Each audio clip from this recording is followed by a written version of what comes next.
Hey Philippines! I'm Wendy Vigilla.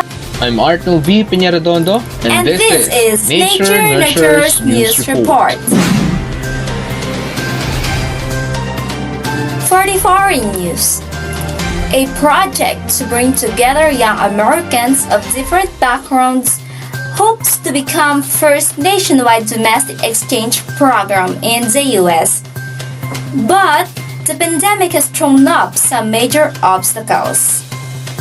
Clarissa and Martin, who are both 18 and has a different race and status in life, got to know each other because of American Exchange Project, or AEP, a new initiative that's working to connect young Americans from across the country's constellation of different and differing socio-economic backgrounds and regions. That news is by Stephen Starr of Dayton, Ohio.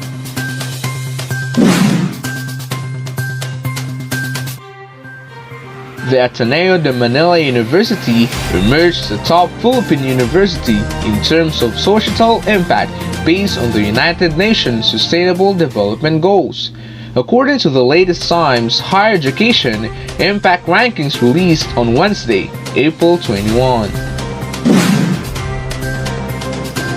Ateneo de Manila University was ranked in the 201 to 300 bracket, the highest ranked Philippine university in 2021. It is proof that our community is able to affect change in our society, in our classrooms, to our research and creative work in our social development programs. Ateneo de Manila vows to continue and expand its work in helping create a more sustainable and equitable world for everyone. That news is from Rappler. You can also visit it by typing rappler.com and see their latest news. And that is all for the news today. Again, I'm Wendy Vigilla. I'm Arno V. PEñAREDONDO, reminding you, be prepared, be aware in this time of pandemic.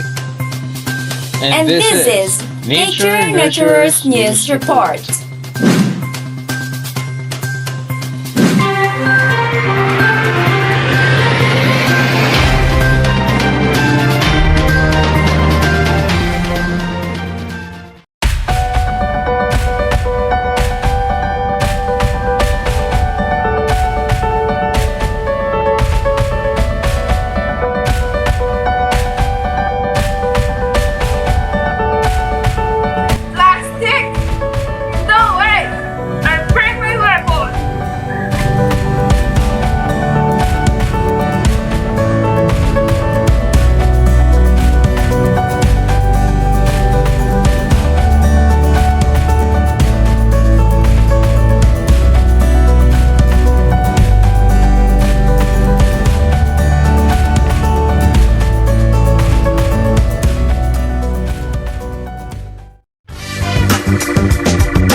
Good day to everyone.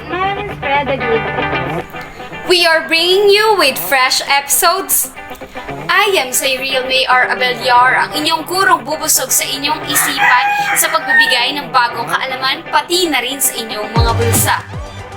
And I'm her partner, sobrang matipid pero pagdating sa pag-ibig ay gives na gives ang KCM ARAGON. Good morning again, partner. Today is going to be a full of learning. And what is that, partner? Ano bang pag-uusapan natin ngayon? We're going to talk about financial literacy. And for sure, all of our viewers will learn something from it to effectively manage their money. That's good, partner. We need to learn to use our skills to effectively use our hard-earned money, especially in time like this. Financial literacy is the ability to understand and apply various financial skills, such as personal financial management, budgeting, and investing. Financial literacy is the foundation of your relationship with money, and it is a lifelong journey of learning. Indeed, financial literacy is important because it provides us with the knowledge and skills to effectively manage our finances. Without it, our financial decisions and the actions we take or do not take lack a solid foundation for our success. Agree ako dyan, partner! That's why, our dear viewers, we need to know these 5 components of financial literacy from Financial Literacy and Education Commission. And these are the following. First is earn. Paano nga ba kumita ng pera? Second is spend. Paano ba natin gagastusin ng pera? Needs or wants? Third, save and invest. Paano nga ba tayo makakapag-save ng pera? Paano nga ba tayo mag-i-invest? And the fourth one is borrow. Ito yung mga mahilig sa utang. And number 5 is protect. Paano natin mapoprotektahan ang ating mga pera?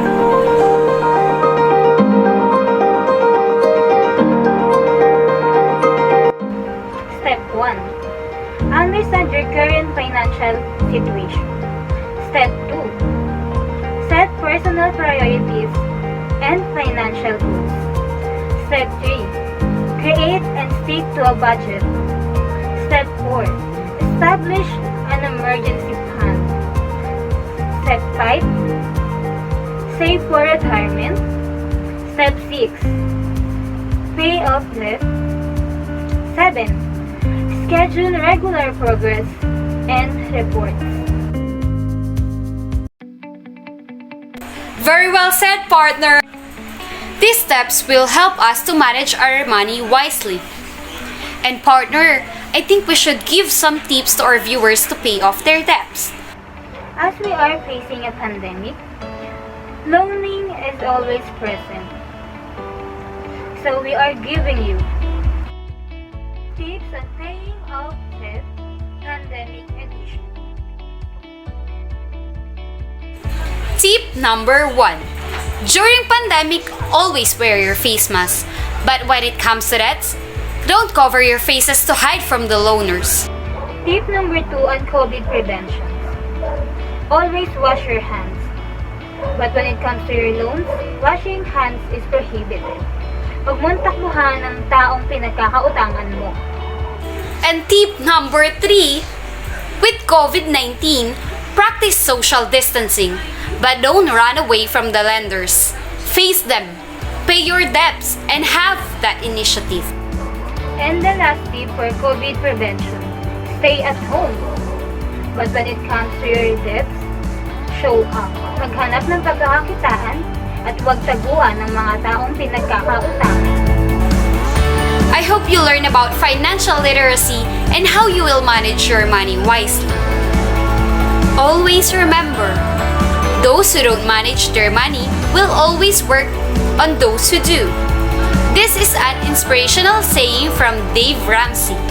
This provided us the courage to pay our debt off fast. And sometimes it's not about the money, but rather the process of managing your money.